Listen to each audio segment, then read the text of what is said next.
Élu, ce message est pour toi. Si tu l'ignores maintenant, il t'ignore pour toujours. Ce ne sont pas que des mots. C'est un avertissement divin enveloppé d'amour. Un appel qui traverse le bruit du monde pour t'atteindre, toi, l'élu.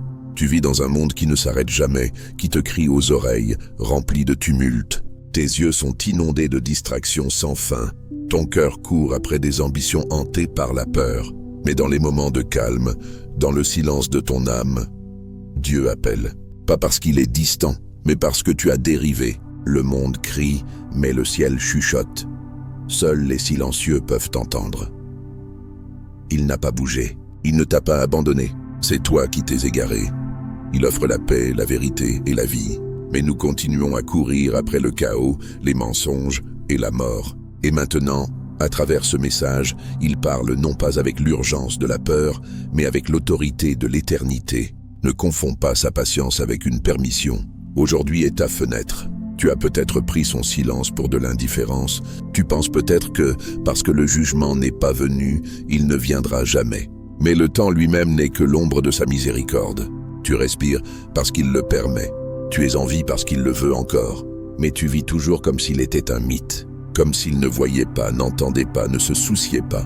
L'endroit le plus dangereux n'est pas la rébellion ouverte. C'est l'engourdissement spirituel. Quand la conviction se fait silencieuse et que le cœur cesse d'écouter. Pourtant, lui, il écoute, plus que tu ne pourras jamais l'imaginer. Son amour est farouche. Sa sainteté est un feu. Sa patience n'est pas une faiblesse. C'est une dernière chance. Pourtant, cette porte se fermera. Tout comme il a scellé l'arche au temps de Noé, ainsi scellera-t-il le sort de ceux qui rejettent sa voix. Choisis maintenant. Il n'y a pas de terrain d'entente. Alors maintenant, élu, entends ceci. Ce message t'a trouvé non par accident, mais par rendez-vous divin. Ne fais pas défiler. N'endurcis pas ton cœur. Il est proche de celui qui a le cœur brisé. Le grand médecin guérit toute âme qui revient aujourd'hui. Si ce message te rejoint aujourd'hui, réponds aujourd'hui.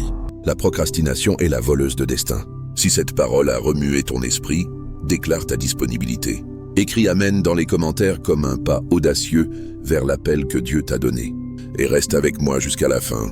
Nous terminerons par une prière puissante qui pourrait changer ta vie aujourd'hui. C'est ton moment, ne le rate pas. Tu dis, demain je reviendrai à Dieu demain. Mais demain est le mensonge qui a volé plus d'âmes qu'aucune arme de guerre. Plus tard est le mot le plus dangereux pour ton éternité. Les Écritures avertissent, cherchez le Seigneur pendant qu'on le trouve. Invoquez-le pendant qu'il est prêt. Ésaïe 55, 6, on ne t'a pas promis un autre lever de soleil. Pas un battement de cœur de plus n'est garanti. Et si c'était ton dernier souffle, alors quoi? C'est le doux murmure de l'ennemi qui te berce de sommeil tandis que ton âme dérive vers le bord. Demain est une promesse que le monde ne peut pas tenir. Un mirage qui s'évapore quand tu tends la main. Si tu te tiens devant le trône avec un cœur endurci par le retard, quelle excuse donneras-tu? J'étais occupé. Je ne savais pas. Tu ne peux pas prétendre à l'ignorance. Dieu n'a pas été silencieux. Il a écrit sa loi sur ton cœur. Romains 2, 15. Il a envoyé sa parole, son esprit et d'innombrables messagers encore et encore. Et maintenant, même ce message te trouve non par hasard mais par rendez-vous divin. Tu n'es pas oublié. Tu n'es pas un accident cosmique. Tu as été tissé dans le secret, formé d'une manière terrible et merveilleuse. Psaume 139, 13, 14. L'éternité est plantée dans ton âme. Ecclésiaste 3, 11. Mais tu es en danger, un vrai danger, quand tu continues à t'éloigner de celui qui t'a formé. Chaque compromis, chaque indulgence dans l'orgueil, chaque fois que tu anesthésies ta conscience, tu poses une autre brique dans le mur qui te sépare de lui. Son amour est implacable, mais il ne forcera pas son chemin dans un cœur qui ne cesse de le repousser. Il offre la paix. Tu poursuis le chaos. Il offre la vérité. Tu te contentes de mensonges. Il offre la vie. Et pourtant tu flirtes avec la mort. Le monde peut habiller la destruction pour qu'elle ressemble à la liberté, mais derrière chaque fausse promesse se cache un piège. Il te flatte quand tu es sûr, mais t'abandonne quand tu tombes. Sa gloire est creuse, ses récompenses temporaires. Il parade la vanité comme si c'était la gloire, cache la pourriture sous le masque du plaisir et forge des chaînes qui ressemblent à la liberté. C'est le mensonge qui aveugle tant de gens. Pourtant, chaque promesse scintillante du monde finit dans le vide. Mais Dieu, lui, ne change pas. Il t'aimait avant ton premier souffle. Et il t'aimera encore si tu reviens. Pourtant il y a une ligne, un point de non-retour. Tu ne sais pas où elle est, mais lui, oui. Tu joues avec le péché, comme si c'était un jeu inoffensif. Mais le péché n'est pas seulement la désobéissance, c'est la défiance, la rébellion. C'est te déclarer souverain de ta propre vie, détrônant celui qui t'a donné le souffle. C'est ce qui a chassé Lucifer du ciel. Ésaïe 14, 12, 15. Orgueil, rébellion, volonté propre. Et toi, oui toi, tu crains la mort mais tu marches volontairement vers elle. Tu cries pour l'amour mais tu rejettes la source même de l'amour. Tu cherches un sens tout en ignorant le seul qui t'a donné un but. Alors combien de temps hésiterais-tu? Combien de temps trembleras-tu entre deux maîtres? Si l'Éternel est Dieu, suis-le. Mais si c'est Baal, alors suis-le. 1 Roi 18, 21. Il n'y a pas de terrain d'entente. Le monde va disparaître, ses plaisirs pourriront, mais Dieu demeure pour toujours. Reviens pendant qu'il est encore appelé aujourd'hui. Hébreux 3, 15. Déchire ton cœur et non tes vêtements. Joël 2, 13. Il n'est pas impressionné par la religion extérieure ou les rituels vides. Il veut ton cœur brut, honnête, même brisé. Il est proche de celui qui a l'esprit brisé. Psaume 34, 18. Il ne méprisera pas celui qui vient dans l'humilité. Psaume 51, 17. Oui, tes prières peuvent bégayer, tes mots peuvent être désordonnés, mais il entend, il accueille. Sa miséricorde coule comme un fleuve profond et large. Mais tu dois choisir, tu dois te tourner. Il t'a donné le libre arbitre, non pas pour que tu te détruises, mais pour que tu le choisisses librement. Il attend encore. Ses bras sont ouverts, mais pas pour toujours. L'amour sans choix n'est pas de l'amour, c'est du contrôle. Et Dieu n'est pas un tyran, il est l'amour même. C'est pourquoi il nous a donné le libre arbitre. Mais ne prends pas son cadeau pour de l'indifférence. Le choix a du poids. Comme Galates 6, 7 avertit, ne vous y trompez pas. On ne se moque pas de Dieu. Ce qu'un homme aura semé, il le moissonnera aussi.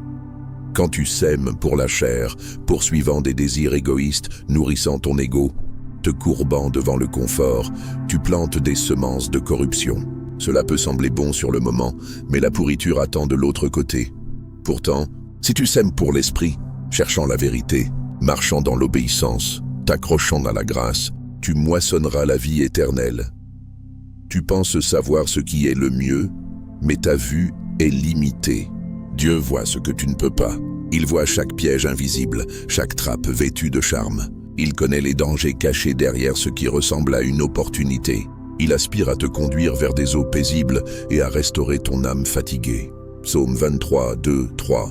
Mais tu dois choisir de le suivre même quand la route devient dure, même quand les réponses ne viennent pas, même quand le silence s'étire plus longtemps que ta patience. Il ne promet pas de te conduire autour de chaque tempête, mais il promet de t'accompagner à travers elle.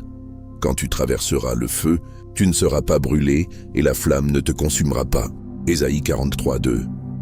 Le feu viendra, mais tu ne les affronteras pas seul si tu marches avec lui.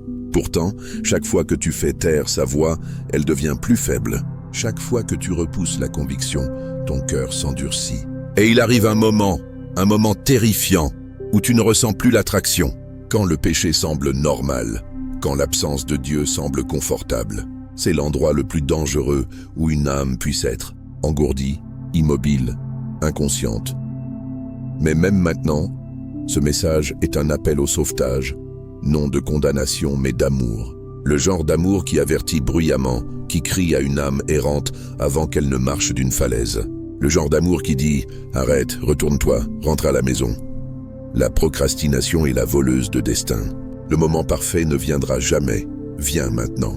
Tel que tu es, confus, brisé, accablé, il n'est pas intimidé par ta faiblesse. Il est le grand médecin, et il n'a jamais perdu un patient qui voulait être guéri. Il ne brisera pas le roseau froissé, et il n'éteindra pas la mèche qui fume encore. Ésaïe 42, 3, mais il ne sera pas bafoué. Il ne rivalisera pas avec les idoles dans ton cœur. Il est un Dieu jaloux, non pas parce qu'il a besoin de ton adoration, mais parce qu'il sait que seul, il peut satisfaire ton âme. Seul, il peut sauver. Regarde autour de toi. Le temps presse. Les signes sont partout. Une nation s'élèvera contre une autre. L'iniquité augmentera, et l'amour du plus grand nombre se refroidira. Matthieu 24, 7, 12. Le mal parade en plein jour. La vérité est estampillée comme de la haine. Son nom est moqué, sa parole rejetée. Mais rien de cela ne le surprend. Il a prédit ces jours. Il a averti que les ténèbres grandissent. Mais il a aussi dit, quand ces choses commenceront à arriver, redressez-vous et levez vos têtes, parce que votre délivrance approche. Luc 21, 28. Tu n'es pas seul. Il reste un reste. Ceux qui marchent encore dans la sainteté, qui s'accrochent encore à la vérité, qui brûlent encore de révérence, rejoins-les, tiens ferme.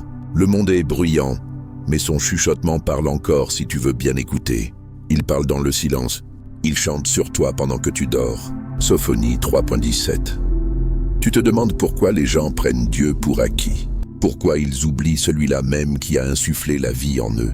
Ce n'est pas nouveau. Depuis le commencement, l'humanité a troqué la vérité contre des mensonges, le Créateur contre les choses créées.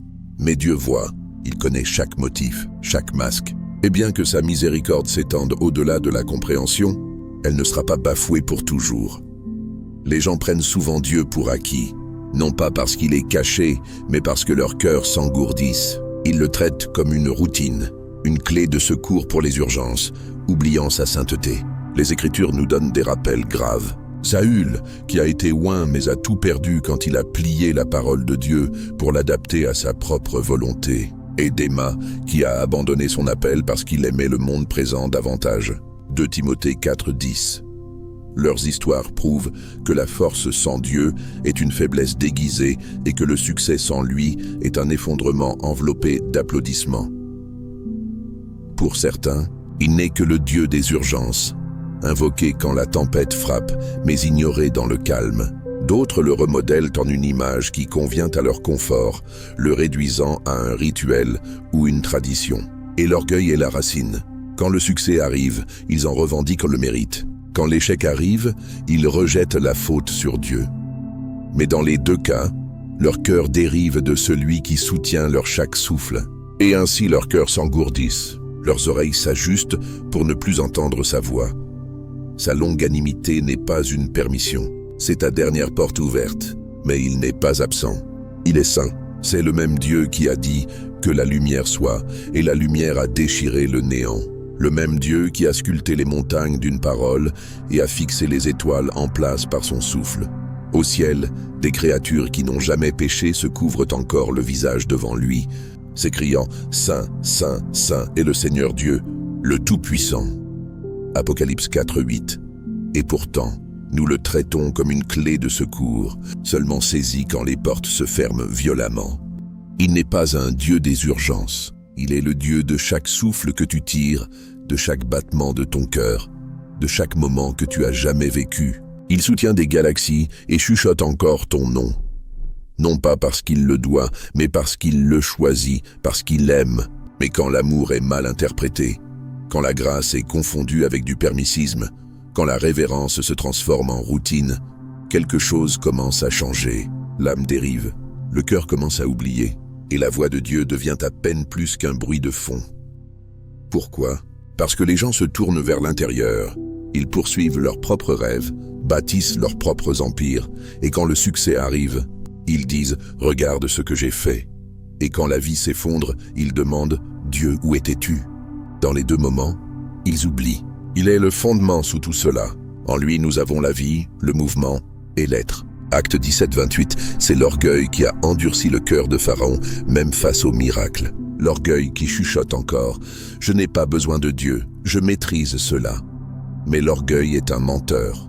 Il attire l'âme à faire confiance à des choses brisées, cherchant l'intégrité en dehors de celui qui l'a créé. Et lentement, presque sans qu'on s'en aperçoive, une callosité se forme sur l'esprit. Il y a une histoire vraie et grave. L'histoire de Saül, le premier roi d'Israël. Dieu l'a choisi, oint, lui a donné la victoire, l'a élevé de l'obscurité au pouvoir. Mais le succès a enivré Saül. Il a commencé à plier la parole de Dieu pour l'adapter à sa volonté. Il a obéi partiellement. Il craignait l'opinion publique plus que le commandement divin. Et quand il était corrigé, il se justifiait au lieu de se repentir. Mais l'obéissance partielle n'est pas de l'obéissance du tout. Et Dieu a retiré son esprit. Le règne de Saül s'est terminé non pas parce que Dieu était infidèle, mais parce que Saül a oublié qu'il l'avait élevé. Il a pris Dieu pour acquis, et c'est le schéma. Quand les gens se sentent forts, ils se convainquent qu'ils n'ont plus besoin de lui. Mais la force en dehors de Dieu est une faiblesse déguisée. Et le succès sans lui est un effondrement lent, enveloppé d'applaudissements. Jésus a posé une question à laquelle le monde n'a toujours pas répondu. Que sert-il à un homme de gagner le monde entier s'il perd son âme? Marc 8, 36. La vérité est que cela ne lui sert de rien. Et pourtant c'est l'échange que beaucoup font chaque jour. La route large semble facile, mais Jésus a dit qu'elle finit dans la destruction. Seul le chemin étroit mène à la vie. Matthieu 7, 13, 14. Et pourtant Dieu attend. Encore il parle, non pas avec le tonnerre, mais dans cette petite voix tranquille, appelant les cœurs à revenir, non pas parce qu'il a besoin de nous, mais parce qu'il aspire à nous. N'attends pas que le silence soit complet. Ne le prends pas pour acquis. Il est bien plus que nous imaginons et plus proche que nous n'osons le croire. Les gens courent après des ombres, croyant qu'ils trouveront de la substance, de la richesse, le statut, le plaisir, les applaudissements. Ils versent leur vie dans des promesses creuses pour découvrir que leur âme a encore soif. L'ironie, ils ignorent celui-là même qui a conçu l'épanouissement, celui qui a formé le cœur humain et sait ce qui le satisfait. Ils achètent à le mensonge qu'il y a du temps. Je me tournerai vers Dieu plus tard, disent-ils. Après avoir vécu un peu, après avoir tout goûté, il sera là quand je serai prêt. Et oui, Dieu est miséricordieux. Il est le Père dans Luc 15 debout sur le porche, scrutant l'horizon, le cœur serré d'attente que son enfant perdu revienne. Mais la miséricorde n'annule pas la justice. La grâce n'est pas une échappatoire pour retarder la repentance. Chaque moment loin de lui laisse sa marque. Chaque péché embrassé creuse dans l'âme. Et bien que le pardon soit toujours disponible, la restauration vient souvent avec des cicatrices. Certains ne reviennent jamais. Non parce que Dieu cesse d'aimer, mais parce qu'ils sont devenus sourds à sa voix. Plus ils marchent dans les ténèbres, plus la lumière semble lointaine. Dieu est doux. Il n'envahit pas. Il ne crie pas. Il chuchote. Il frappe. Il attire. Voici, je me tiens à la porte et je frappe, dit-il dans Apocalypse 3, 20. Si quelqu'un entend ma voix et ouvre la porte, j'entrerai chez lui. Mais il ne forcera pas son entrée. L'amour ne peut être contraint. Il doit être choisi. Et dans un cœur plein de bruit, ce chuchotement peut être couvert. Tant de gens ne cherchent Dieu que quand leur monde s'effondre, quand le contrat tombe à l'eau, quand le diagnostic arrive, quand la relation implose. Et il répond, il court vers le désespéré. Il ne méprise pas le cri brisé. Mais combien plus profonde serait leur vie s'ils marchaient avec lui avant la tempête, car l'intimité avec Dieu ne grandit pas dans le chaos. Elle grandit dans la constance. Elle se forge dans l'invisible, dans l'abandon quotidien, dans les matins calmes et les prières tardives que personne n'entend. Elle se construit non pas dans les prières d'urgence, mais dans la présence fidèle. Trop nombreux sont ceux qui traitent Dieu comme un distributeur automatique. Insère une prière, attend un résultat. Ils veulent la provision sans l'intimité, la bénédiction sans l'obéissance. Ils veulent un sauvetage, pas une relation. Ils veulent son aide, pas sa seigneurie. Mais il offre bien plus qu'une assurance contre l'enfer. Il s'offre lui-même. Il offre de marcher avec toi, de chuchoter une sagesse que le monde ne peut enseigner, d'ancrer ta joie pour que les circonstances ne puissent la voler. Il offre de façonner ton caractère, d'affiner ton but, de guérir tes blessures. Il ne veut pas seulement te sauver, il veut te transformer. Mais ce genre de vie est réservé à ceux qui le cherchent vraiment. Pas ceux qui se souviennent de lui seulement quand la maison brûle, mais ceux qui viennent à lui d'abord, qui ont faim et soif non pas de ce qu'il donne, mais de qui il est. Vous me chercherez et vous me trouverez, dit-il dans Jérémie 29, 13, quand vous me chercherez de tout votre cœur. Pourquoi les gens prennent-ils Dieu pour acquis? Parce qu'ils pensent que la porte sera toujours ouverte. Ils supposent que la grâce n'a pas de date d'expiration. Mais même Jésus a parlé de portes qui étaient fermées. Dans Matthieu 25, les vierges folles arrivent trop tard. La porte était fermée. La miséricorde a une fenêtre et elle peut se fermer. Dieu donne des avertissements non pas pour terrifier, mais pour sauver. Mais les avertissements ignorés portent encore du poids. Le retard n'annule pas sa vérité. Cela assure seulement qu'un jour la vérité ne sera plus quelque chose que tu peux reporter. Ce sera quelque chose que tu devras affronter. Il parle maintenant non pas pour te condamner, mais pour t'appeler avant que le silence ne grandisse, avant que la porte ne se ferme, avant que le cœur ne s'endurcisse au-delà de toute reconnaissance. Il est proche, mais ne suppose pas qu'il attendra pour toujours. Il ne désire pas qu'aucun périsse, pas une seule âme perdue, pas un seul cœur laissé errer dans les ténèbres. Mais il ne forcera pas l'amour. Il ne contraint pas l'obéissance. Il appelle et il attend.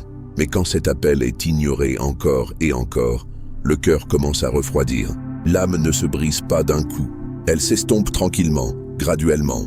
Une prière sautée, une Bible non ouverte, un jour sans écouter son esprit jusqu'à ce que soudain il semble loin. Mais ce n'est pas parce qu'il a bougé, c'est parce qu'ils ont dérivé. Prendre Dieu pour acquis, c'est jouer avec l'éternité. C'est marcher au bord d'une falaise les yeux fermés. C'est refuser le seul qui détient les clés de la vie elle-même. Et pourtant des millions font cela chaque jour. Ils reconnaissent son existence avec leurs paroles, mais le renient avec leur vie. Ils assistent au service, chantent des cantiques, portent des croix et se appellent croyants, mais leur cœur reste intact. Leurs pensées sont ailleurs. Leurs choix contredisent leur confession. Et tandis que d'autres peuvent être trompés, lui ne l'est pas. L'Éternel ne considère pas ce que l'homme regarde. L'homme regarde ce qui frappe les yeux, mais l'Éternel regarde au cœur. 1 Samuel 16:7. Il voit ce qui est réel. Il cherche ceux dont les cœurs sont vraiment à lui. Il aspire à répandre son esprit, à révéler sa gloire. Mais il ne versera pas sa présence dans la rébellion. Il n'oindra pas ce qui est impur. Il ne partage pas son trône avec des idoles. Ceux qui le traitent avec désinvolture perdent ce qui aurait pu être la communion plus profonde, l'amitié divine, les chuchotements de sagesse donnés seulement à ceux qui marchent étroitement avec lui. Un jour, ils réaliseront ce qu'ils ont manqué. Pas seulement des bénédictions, pas seulement la paix, mais lui, la personne même pour laquelle leur âme était faite. Les Écritures sont pleines de ceux qui ont autrefois marché avec Dieu et se sont détournés. Démas, qui a aimé le monde présent plus que son appel. Judas, qui a vendu le Fils de Dieu pour de l'argent. Et puis, il y a ceux qui ne l'ont jamais vraiment connu, bien qu'ils aient prêché, guéri et prophétisé en son nom. « Seigneur, Seigneur, diront-ils, mais il répondra, « Je ne vous ai jamais connu. » Matthieu 7, 22, 23. Non pas parce qu'il ne les voulait pas, mais parce qu'ils ne l'ont jamais vraiment voulu, lui. Tu vois, le danger n'est pas toujours dans la rébellion bruyante. Il est dans l'indifférence tranquille, dans les cœurs qui s'arrêtent lentement d'écouter, dans l'amour qui refroidit graduellement. C'est pourquoi cet avertissement est important. Les jours sont mauvais, le temps est court, et demain n'est pas promis. Sa miséricorde est vaste, mais elle n'est pas éternellement négligée. Sa patience est profonde, mais elle n'est pas une permission. Son amour est implacable, mais il n'est pas désespéré. Il cherche des cœurs pleinement abandonnés, pas des portes à moitié ouvertes. Il désire l'intimité, pas la performance. Et bien qu'il attende les bras ouverts, la fenêtre d'opportunité ne restera pas ouverte indéfiniment. Ce message n'est pas une question de peur, c'est une question de réveil. C'est un appel à revenir avant que le silence ne devienne trop fort, avant que le feu ne s'éteigne, avant que ce qui aurait pu être ne devienne ce qui a été perdu. Car à la fin de toute chose, il n'importera pas ce que les autres ont pensé de ta foi. Il importera seulement s'ils te connaissaient vraiment. Alors maintenant, après avoir entendu ce message, laisse-le pénétrer profondément dans ton esprit. Ce n'est pas juste un autre appel à croire en l'existence de Dieu. C'est une invitation divine à revenir à celui-là même qui t'a donné le souffle. Le message est clair. Dieu ne cherche pas des croyants à temps partiel ou une foi superficielle. Il désire une reddition totale, une relation enracinée dans la révérence, pas la routine. Il n'est pas un accessoire de la vie. Il est le fondement de tout cela. Et pourtant il appelle encore, non seulement avec autorité, mais avec aspiration. Il n'est pas distant, il n'est pas passif. Il est le Père qui regarde la route, attendant que les cœurs reviennent. Non pas pour ce qu'il peut donner, mais pour qui il est. Il est digne d'être le premier, pas un parmi tant d'autres. Et quand il est traité comme optionnel, il est ultimement rejeté. Ce message n'est pas un message de peur, mais d'urgence. Un rappel que demain n'est pas garanti, que le cœur s'endurcit lentement et que l'endroit le plus dangereux est d'être insensible à sa voix. Alors si tu l'entends aujourd'hui, n'attends pas. Reviens. Cherche-le pas seulement dans la crise, mais dans l'ordinaire. Quand tu fais la vaisselle, quand tu marches au travail, quand tu élèves des enfants. Construis cette relation dans l'abandon silencieux, dans les petites obéissances que personne ne voit. Ouvre ta Bible non pas pour cocher une case, mais pour entendre les battements de son cœur. Prie non pas seulement quand tu es brisé, mais quand tu es entier. Choisis-le dans tes pensées, tes habitudes, tes conversations. Laisse chaque partie de la vie redevenir sacrée, car le Dieu qui t'a tissé, qui t'appelle par ton nom, qui attend avec miséricorde et l'éternité dans ses mains, offre non seulement la vie éternelle, mais lui-même. Et il n'y a pas de plus grand cadeau. Même maintenant, sa miséricorde n'est pas épuisée. Il attend. La miséricorde encore dans sa main, l'éternité brûlant dans son cœur, aspirant à ce que tu reviennes. Ce n'est pas du désespoir, mais de l'amour divin qui refuse d'abandonner jusqu'au tout dernier moment. Avant de terminer, je t'invite à te joindre à moi en ce moment de prière. Pas seulement avec tes paroles, mais avec ton cœur. Que cette prière soit ton retour, ton abandon, ton commencement. Père, nous nous présentons devant toi non pas avec des paroles parfaites, mais avec des cœurs ouverts. Tu vois, chaque peur cachée, chaque cri silencieux, chaque âme fatiguée par la course. Nous confessons que nous avons couru après des choses qui ne nous satisfont pas. Nous avons essayé de remplir l'éternel avec le temporaire. Nous t'avons appelé dans la crise et t'avons oublié dans le confort. Nous avons porté l'étiquette de croyant tout en te gardant à distance, mais plus maintenant. Seigneur, pardonne-nous de t'avoir pris pour acquis, de t'avoir traité comme un lointain souvenir au lieu du Dieu vivant, d'avoir ignoré tes chuchotements, passé outre la conviction et engourdi nos cœurs à ta vérité. Nous savons maintenant que le retard est dangereux, que le silence n'est pas ton absence, mais notre distance, et nous ne voulons plus dériver. Tu n'es pas seulement le Sauveur. Nous te reconnaissons comme Roi, comme Père, comme Saint devant qui les anges se courbent. Tu n'es pas optionnel, tu es tout. Et si nos cœurs sont devenus froids, nous demandons, ravive le feu, percez l'engourdissement, adoucis ce qui est devenu dur. Laisse-nous ressentir à nouveau, entendre à nouveau, brûler à nouveau pour ce qui est éternel.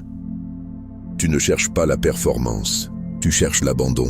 Alors nous voici Seigneur, plus de jeu, plus de dévotion à moitié, plus de te mettre en second. Nous t'apportons nous-mêmes tout entier, la honte, l'orgueil, l'échec, la peur, et nous plaçons tout à tes pieds. Crée en moi un cœur pur, ô Dieu, et renouvelle en moi un esprit bien disposé. Enseigne-nous à marcher avec toi dans le calme, dans l'invisible, dans l'ordinaire. Aide-nous à désirer ta présence plus que tes bénédictions, à avoir faim de toi, pas seulement de ce que tu donnes. Que nos vies reflètent ta sainteté, pas seulement nos croyances. Nous te choisissons à nouveau, pas seulement une fois, mais quotidiennement dans la manière dont nous pensons, dont nous parlons, dont nous vivons. Conduis-nous, Seigneur, parle, même si nous avons arrêté d'écouter. Nous voulons te connaître, pas seulement savoir des choses sur toi, pas de loin mais intimement. Transforme-nous, guéris-nous, sois notre joie, sois notre vérité, sois notre ancre dans la tempête et notre chant dans le silence. Tu es digne, Dieu, de tout de nous. Et aujourd'hui, nous te donnons tout, au nom de Jésus. Amen. Merci d'avoir prié avec moi. Si ce message a parlé à ton esprit, je t'encourage à partager ce que Dieu a remué dans ton cœur dans les commentaires ci-dessous. Ton témoignage pourrait être la parole même dont quelqu'un d'autre a besoin d'entendre aujourd'hui. Jusqu'à la prochaine fois, marche proche, écoute profondément et vis abandonné. Dieu est proche toujours.